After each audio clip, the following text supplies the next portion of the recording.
Tenemos mediante vía telefónica a la ingeniera Diana. Ingeniera Espinosa, buenos días. ¿Por qué decidió la Sociedad Colombiana de Ingenieros hacerse partícipe en la Cumbre de París de diciembre del año pasado? Buenos días, ingeniero Carlos. Realmente para la Sociedad de Ingenieros, para la Sociedad Colombiana de Ingenieros y para los gremios, ¿sí?, es fundamental su papel en este tipo de cumbres, en este tipo de encuentros, en este tipo de reuniones que claramente unen al mundo, unen al planeta, y nosotros debemos ser protagonistas de todas estas actividades y conocer lo que el mundo clama en relación con el clima, con esta escasez de agua, con la escasez de alimento, energía renovable.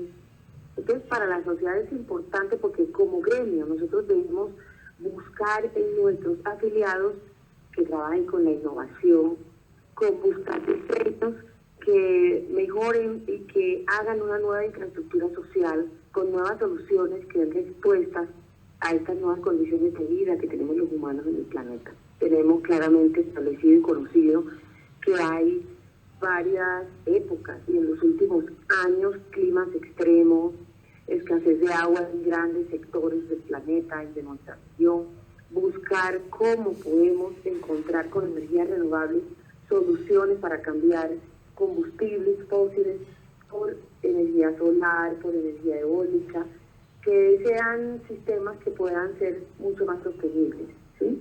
Buscar también las posibilidades en el agro, en un país como el nuestro, donde tenemos una gran cantidad de agua, de área cultivable, de área que debemos adecuar para cultivar, pensar en aquellos cultivos con sistemas hidropónicos, agricultura urbana, y adecuar realmente la tierra para que en esta escasez o en estas inundaciones extremas, pues esté la tierra preparada para hacer un cultivo sostenible durante todo el año, y no en las épocas donde se pueda únicamente cultivar.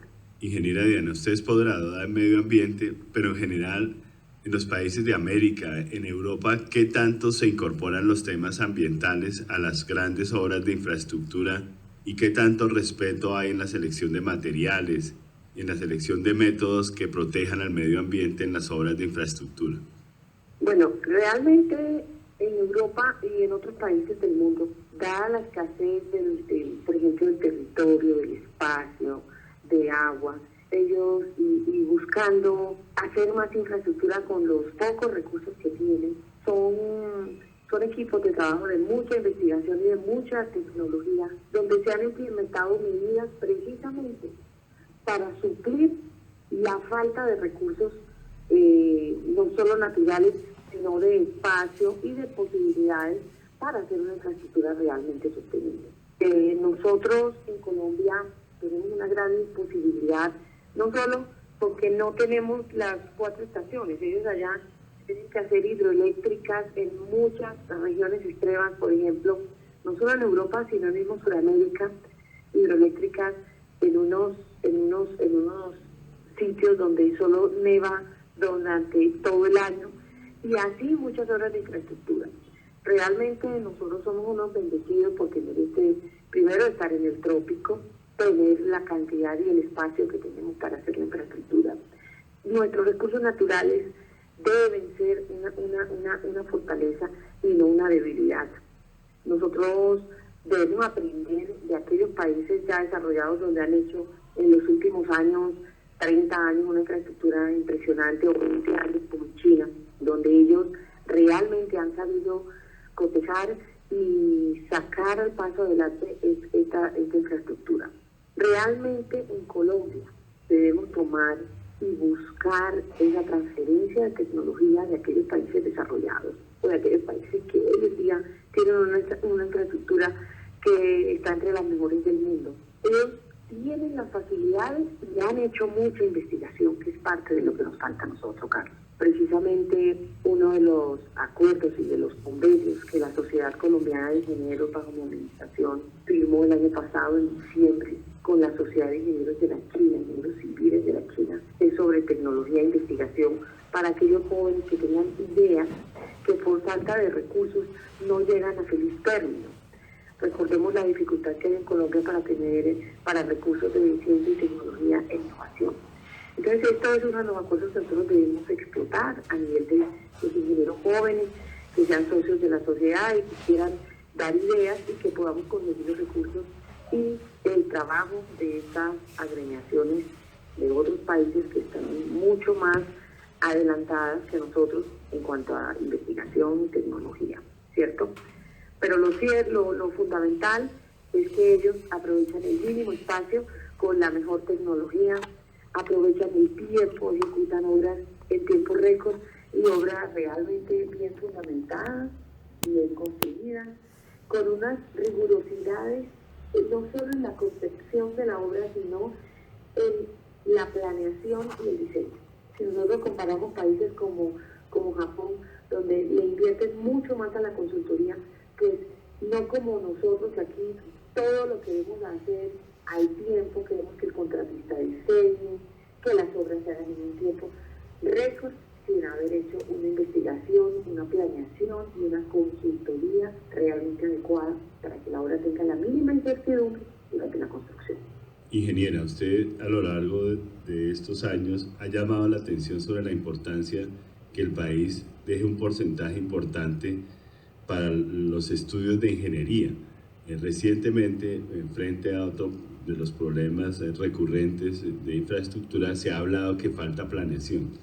¿Cuál es la diferencia entre los procesos de planeación en las obras de infraestructura y los procesos de estudio de ingeniería, los perfiles, los proyectos de inversión?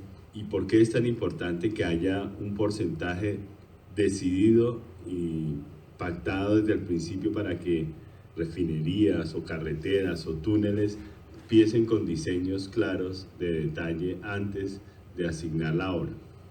Es claramente reconocido a nivel mundial que el país que no estudia y que no planea y que no identifica adecuadamente sus proyectos tiende a hacer unas improvisaciones como las que hemos notado en varios proyectos de este país. Estudios y trabajos recientes que se han demostrado y que a través de medios de comunicación son claramente conocidos. Vemos como, por ejemplo, túnel de la línea. Es un caso de una improvisación y de que en la medida en que se van haciendo las obras se van adicionando partes o actividades que no estaban concebidas en el proyecto inicial. Escucharon que presidente de Ecopetrol decir que Reficar tenía un 20% de diseño, un 20% de ingeniería para ejecutar y acometer una obra de esa magnitud es completamente inconcebible. Yo creo que debemos hacer un llamado porque somos nosotros desde la academia, desde los gremios y de la ingeniería, que debemos hacer un llamado a que no se deben iniciar este tipo de inversiones cuantiosas cuando realmente deben ser programadas y poder saber exactamente hacia dónde va el proyecto. Nosotros tenemos casos de empresas de energía que buscan una consultoría por una subasta, por Dios. La consultoría debe ser bien paga, la consultoría no puede ser esa cenicienta de las obras. ¿Sí? Nosotros no podemos pensar que el país tiene que someterse a unas obras sin haberlas planeado, identificado, estructurado y diseñado adecuadamente. Recordemos, mayor inversión en obra, en infraestructura, en planeación de infraestructura, en constructoría, en ingeniería, hace que ese proyecto sea muchísimo más justo a la realidad, se conozcan los cronogramas en que se van a realizar, se conozca el tiempo y se conozcan los recursos que se van a utilizar. Es que si no hay una planeación contractual, con todos los permisos, con la gestión predial, con las servidumbres, hablemos de obra pública, ahora la obra privada, con todos los predios adquiridos, con todos los permisos, licencias de ejecución, con base en un buen diseño, un presupuesto real y una programación adecuada, pues es muy prácticamente seguro que pueda venir un fracaso irremediable como lo que estamos viendo. Y hablar de sobrecostos, por ejemplo, cuando no sabemos si estas obras realmente costaron más porque el precio subió o porque no estaban contempladas y son obras adicionales. Ingeniera, ¿cómo se desarrollaron las sesiones de trabajo en París ¿Y qué le llamó la atención de estos distintos grupos y cómo vio las delegaciones de los países y la misma atención que le prestó el gobierno francés a esta importante reunión? Qué maravilla hablar de París y en un escenario como este, realmente, Carlos, porque de verdad que esa oportunidad que tuvimos, los que pudimos participar allí, es prácticamente difícil de volver a repetir. Hablemos un poquito de Kioto. De Kioto a París, ¿qué es lo que tenemos que evaluar? Kioto fue una propuesta de intenciones, una propuesta de grandes deseos y de grandes intenciones, porque ya algunos expertos en la materia veían cómo teníamos el tema del cambio climático, cómo veíamos, cómo era importante el desarrollo sostenible, ¿cierto? Obviamente es importante hacer parte del COP21 porque los temas ambientales definitivamente no son locales, sino globales. Y esta misma debe ser la respuesta y las soluciones nuestras, desde la ingeniería, desde el país, porque las soluciones tienen que ser globales. Colombia ha sido uno de los países más afectados en Latinoamérica por el cambio climático, por catástrofes como las inundaciones del 2011. O bueno, realmente las inundaciones fueron en el 2010, pero las consecuencias de lo que se dio en el 2011. Entonces es importante ver lo que viene, el fenómeno de la niña, el deshielo de los nevados, las sequías en el año pasado y lo que va de este año. Esto ha afectado no solo la seguridad alimentaria, la desnutrición, pérdida de cultivos, cambio de economía local, muchísimo, ¿cierto? Entonces el hecho de que nosotros como Colombia participemos y que el gobierno nacional definitivamente designe a un grupo de expertos y a un grupo de representantes de los gobiernos es fundamental. Pero lo que pasó en París fue, primero, fueron los gobernantes.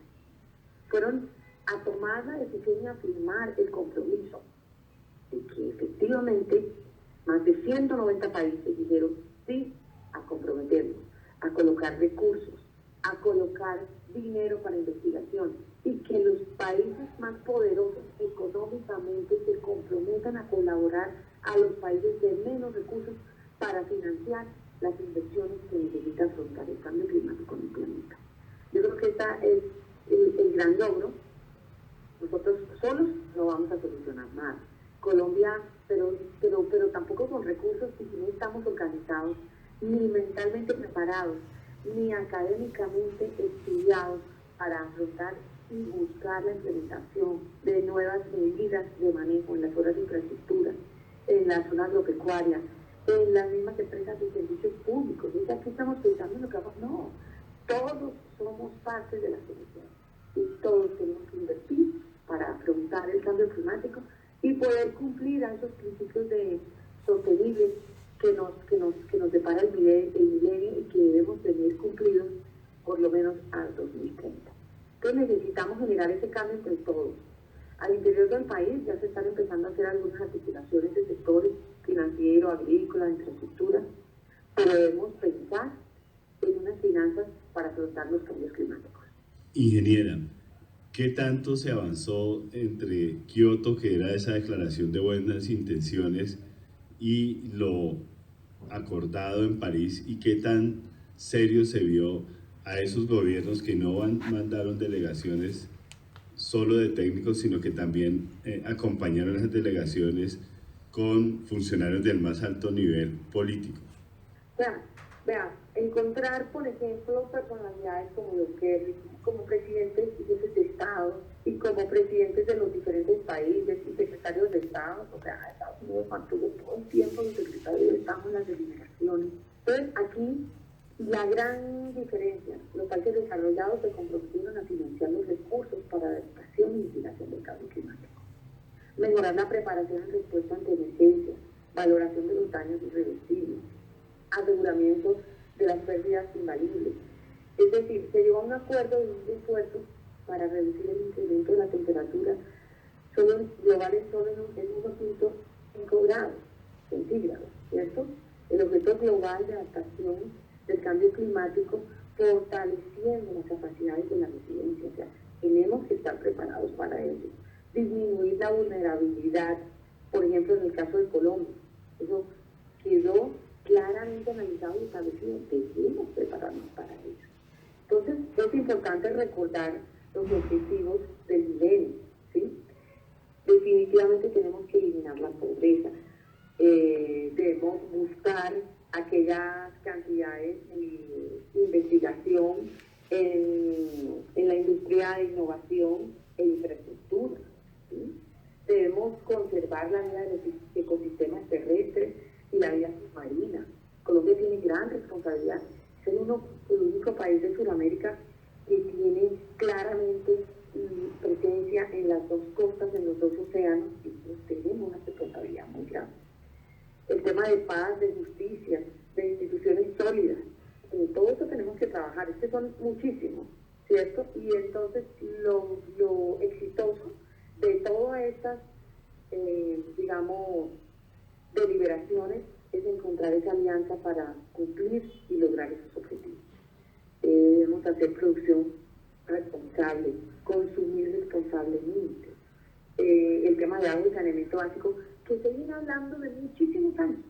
Ya es un compromiso, ya es una obligación. En el 2030 deben constar en las agendas de los gobiernos para lograr cumplir estos objetivos. Ingeniera, ¿qué sigue en todas estas reflexiones y en la necesidad que las agendas gubernamentales incorporen el tema del cambio climático y logren disminuir el calentamiento global en más de 2 grados? ¿Y qué significa eso frente al ejercicio profesional? ¿Cómo se van a incorporar estos criterios de cambio climático y preservación de ecosistemas en los nuevos diseños y en los nuevos términos de referencia de las grandes obras del país? Excelente pregunta, Carlos. Mire, el país ya se convenció de la necesidad y ya la humanidad está comprometida. Todos los países que estuvimos en París firmaron un acuerdo y un compromiso. Y no puede ser seguir continuando haciendo compromisos y firma de documentos. Es el cumplimiento de unas metas para lograr definitivamente disminuir la temperatura del clima en esos 2 grados centígrados que usted menciona claramente, implementando obras que estén diseñadas y preparadas para asumir estos retos, realizando actividades en las diferentes regiones, porque no podemos pensar en que debemos tomar única y exclusivamente las decisiones desde el centro del país, desde Bogotá. No, las decisiones se tienen que tomar en campo. Nosotros desde la óptica de la Sociedad Colombiana de Ingenieros estamos iniciando a estructurar unos proyectos de preparación y de capacitación para tener una infraestructura sostenible, fortalecer la resiliencia de los hechos que se puedan presentar, ¿cierto? Buscar el país ya tiene que empezar, no solo a decir vamos a cumplir, sino aprobado el acuerdo de París, todas estas delegaciones ya tienen una trascendencia histórica, en contraste con esa firma que fue a pulpitrazos, como se podría decir, como fueron las cumbres anteriores hace 6 años en Copenhague, por ejemplo, ¿cierto? Esa ambivalencia de esos grupos ecologistas, esa sensación general, eso tenemos que aterrizarlo a la realidad del país. Nosotros en Colombia estamos en un país en vías de desarrollo, lo escuchábamos con el presidente del PIB, ya tenemos que pensar no solo en Colombia, sino en Colombia para el desarrollo.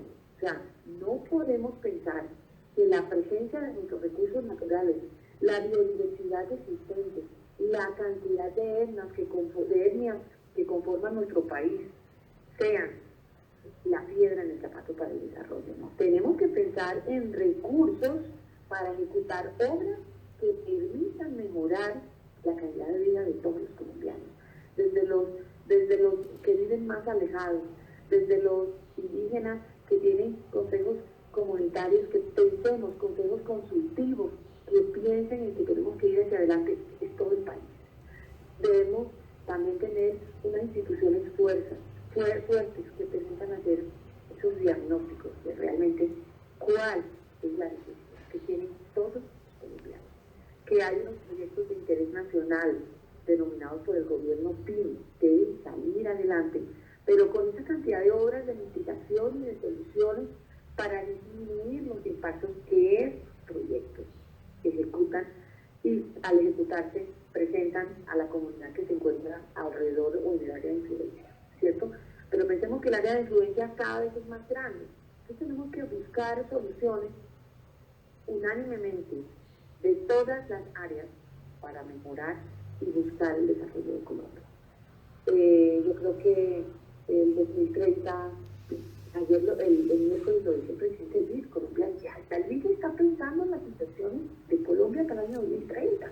No es pensar en obras de infraestructura para 5 años, tenemos que tener infraestructura social, sostenible, en el largo plazo. Ingeniera, muchas gracias y que tenga un feliz día. Muchas gracias, Carlos, por este espacio.